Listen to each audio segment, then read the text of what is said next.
ठीक है। तो किस हिसाब से फिर पहले कल भी बताया, एक इंडिविजुअल मतलब व्यक्तिगत तौर पर सबको आज़ाद होना चाहिए, है कि नहीं? किसी को हम बोलने से रोक रहा है, किसी को हम सोचने से रोक रहा है, किसी को लिखने से रोक रहा है, तो ये लिबरलिज्म नहीं है, ठीक है। और उसके बाद और क्या लिखा था? इक्वलिटी बिफोर लॉ, ठीक है। हर कोई कानून के सामने बराबर होना चाहिए। ये नहीं कि कोई एक्टिव सिटीजन है, कोई पैसिव सिटीजन है, वर्कर है तो उसका कोई वैल्यू नहीं, कोई बड़ा आदमी है तो उसकी कोई वैल्यू। हालांकि अगर प्रैक्टिकल पे देखोगे ना, प्रैक्टिकली तौर पे ये होता है, किताबी तौर पे लोगों को देखोगे कानून के अंदर आज भी लोगों की मानसिकता वही है, तुम्हारे पास ज़्यादा पैसे है, ज़्यादा पावर है, तुम्हारी वैल्यू ज़्यादा है, तुमको लोग पहले आइए ठीक है। और जो लोग गरीब धोती पहन के बैठा है ना, उनकी पहनने वो नहीं करेगा, ठीक है। रहा तो ठीक है, अच्छा बैठ जाइए, नहीं है तो खड़े हैं। और ये चीज़ याद रखना, इज्जत तुमको कहाँ मिलेगी? गरीब के यहाँ जितना इज्जत मिलेगा ना, अमीर के यहाँ उतना इज्जत नहीं मिलेगा। अमीर सिर्फ अमीरे को इज्जत देगा, गरीब को इज्जत करिए नहीं देगा। गरीब जो है ना सबको इज्जत देगा, क्यों? वो उस चीज़ को जानता है, ठीक है, कि सही वैल्यू क्या है, इज्जत का रिस्पेक्ट क्या है, क्योंकि वो उस चीज़ को जो ना वो महसूस करता है ना, इसलिए वो इज्जत हर किसी को देती है। इकोनॉमिक फ्रीडम, ये चीज़ देखो जो फ्रांस में है, ये इकोनॉमिक फ्रीडम को लाया नेपोलियन बोनापार्ट आने के बाद, ठीक है। नेपोलियन बोनापार्ट बहुत सारे लिखा है कि जो सिविल कोड जो था 1804 में, ये आने के बाद जो है ना बहुत सारी चीज़ों को वो जो है ना मार्केट, खास करके मार्केटिंग इसमें फ्री कर दिया था। जितना ड्यूज था, मेमोरियल ड्यूज, सर्विटल ड्यूज, ठीक है, ये किसानों पे जितने तरह के ड्यूज थे, वो सारे ड्यूज को जो है ना माफ कर देंगे, जाओ जीरो आया। बहुत खुश, तत्काल तौर पर बहुत खुश था, लेकिन धीरे धीरे डेमोक्रेटिक सिस्टम को पूरा चरमरा दिया था, ठीक है।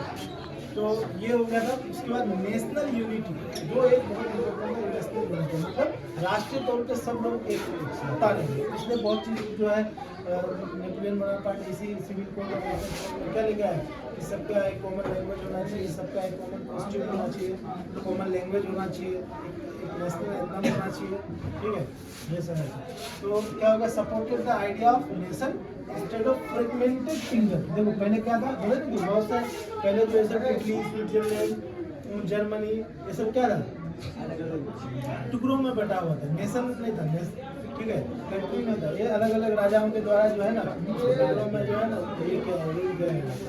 इसके बाद पॉलिटिकल फ्रीडम, ठीक, राजनीतिक तौर पे क्या आया कि people should have right to choose their government. उसके पास ये अधिकार होना चाहिए लोगों के पास कि वो अपनी सरकार के लिए अपना गवर्नमेंट खुद, चाहे राजा ही से वो खुद से चुने। और ये बाद में जाके होता है, ठीक है। पहले ये सब अभी कॉन्सेप्ट दिया, ये सब कॉन्सेप्ट है कि नेशन कैसे आया। सपोर्टेड डेमोक्रेसी को वहाँ के लोगों ने ये कर। और ये वहाँ के कौन से लोग को, बहुत सारे लोग, कौन से लोग, जो लोग मिडिल क्लासेस थे, जो लोग उभरते हुए लोग नए लोग थे ना, प्रोफेशनल्स, ठीक है। लेकिन कंजर्वेटिज्म, एरिस्टोक्रेट लोग जो है ना, ये लोग कभी नहीं चाहे, वैसा ही है ना। उसके बाद कॉन्स्टिट्यूशन, संविधान चाह रहे थे कानून होना चाहिए, और वो कानून लगातार सही से चले, ठीक है। और रूल ऑफ लॉ, कॉन्स्टिट्यूशन जो एक कानून पूरा मेंटेन रहना चाहिए सब लोगों के ऊपर, राजा से लेकर वहाँ के नागरिक के ऊपर, जो लोग चाहे। सफरेज, ये बहुत इम्पोर्टेंट, ठीक है। सफरेज मतलब राइट टू वोट देने का अधिकार। राजा भी चुन रहा है, कोई चुन रहा है, कोई खाली देख रहा है। जिसकी संख्या ज़्यादा है वो लोग जो है ना ऐसे एकदम मुँह ताकर दिलवा सकते हैं। और जो सबका कोई संख्या नहीं, पैसे के हिसाब से उन लोगों की राजा चुन रहे, समझे। तो इस चीज़ को लेकर के जो है ना बहुत बवाल, इस चीज़ को लेकर के पूरे लोग अल्लाह के चीज़ राजा ही से चुनने का अधिकार सबको होना चाहिए, ठीक है।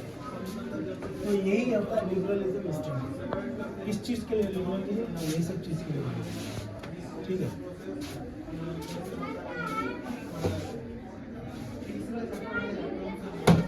नेक्स्ट है